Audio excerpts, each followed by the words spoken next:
Hi అండి, నేను మీ కుమార్ని. ఈరోజు చేయబోతున్న రెసిపీ ఏంటంటే బొగ్గుల పొయ్యి మీద చికెన్ దమ్ బిర్యానీ ఎలా ప్రిపేర్ చేయాలో చూపించబోతున్నాను. ఏదేమైనా గ్యాస్ మీద కంటే బొగ్గుల పొయ్యి మీద నెక్స్ట్ పొయ్యి మీద వండుకుంటే ఆ టేస్ట్ చాలా బాగుంటుందండి.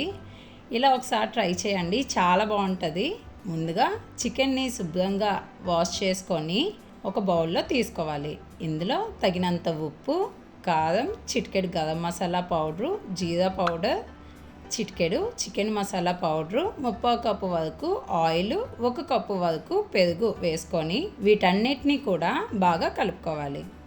ఇప్పుడు దీన్ని ఒక పక్కన పెట్టేసుకొని అలాగే కొన్ని ఉల్లిపాయల్ని సన్నగా కట్ చేసుకొని వాటిని వేపుకోవాలండి. నేను వీడియో తీయడం స్కిప్ చేస్తాను, లెంత్ ఎక్కువైపోద్దని. చూడండి, ఈ విధంగా ఫ్రై చేసుకోవాలి. ఇప్పుడు బొగ్గుల పొయ్యి మీద ముందుగా నానబెట్టుకున్న బాస్మతి రైస్ని ఉడికించుకోవాలి. ఇందులో తగినంత ఉప్పు వేసుకొని అలాగే బిర్యానీ ఆకు, 2 దాల్చిన చెక్క, అనాస పువ్వు, 2 మరాఠీ మొగ్గలు వేసుకొని ఉడికించుకోవాలి. ఇలా వేయడం వల్ల బిర్యానీలో ఈ ఫ్లేవర్స్ అన్నీ కూడా బాగా పట్టి బిర్యానీ టేస్ట్ చాలా బాగుంటుందండి. చూడండి, రైస్ ఉడికిపోయింది కదా.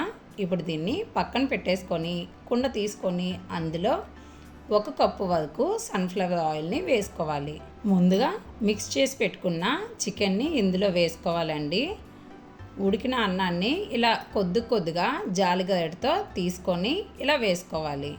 అలాగే ఫ్రై చేసి పెట్టుకున్న ఆనియన్స్ని కూడా ఇలా పైన జల్లుకొని అలాగే ఉడకబెట్టుకున్న ఎగ్స్ని కూడా ఇలా 2 పీసెస్ కింద కట్ చేసుకొని ఇలా పైన పెట్టుకొని అలాగే బిర్యానీ ఆకులు కూడా వేసుకొని మళ్ళీ కొద్దిగా ఉడికిన అన్నాన్ని వేసుకోవాలి. మళ్ళీ ఫ్రై చేసుకున్న ఈ ఆనియన్ పీసెస్ని ఇలా పైన జల్లుకొని అలాగే ఎగ్ని కూడా ఇలా పెట్టుకొని కొంచెం పుదీనాని పైన జల్లుకొని కొంచెం బిర్యానీ సామాన్లు కూడా ఇలా వేసుకోవాలి. ఫైనల్గా కొంచెం గ్రేవీ మిగిలింది కదా, ఆ గ్రేవీని కూడా ఇలా వేసుకోవాలండి.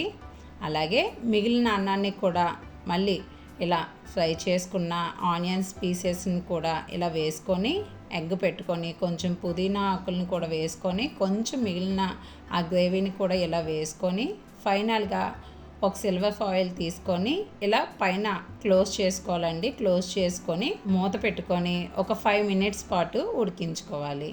ఎక్కువ గాలి తగలకుండా బొగ్గుల పైకి చిన్న గాలి మీద ఇలా ఉడికించుకోవాలి. చూడండి, ఇప్పుడు తీసి చూపిస్తున్నాను. చూడండి ఎంత బాగా ఉడికిందో, చాలా బాగుంది కదా. ఇప్పుడు దీన్ని ఒక ప్లేట్లోకి తీసుకొని సర్వ్ చేసుకొని తిన్నట్లయితే చాలా బాగుంటుందండి. ఆ కుండ ఫ్లేవరు నెక్స్ట్ ఆ బొగ్గుల పొయ్యి మీద చేసిన ఆ టేస్ట్ చాలా బాగుంటుంది. ఇంకెందుకు లేట్ చేయడం, మీకు ఈ రెసిపీ నచ్చినట్లయితే ప్లీజ్ సబ్స్క్రైబ్ చేసుకొని సపోర్ట్ చేయండి. Thanks for watching.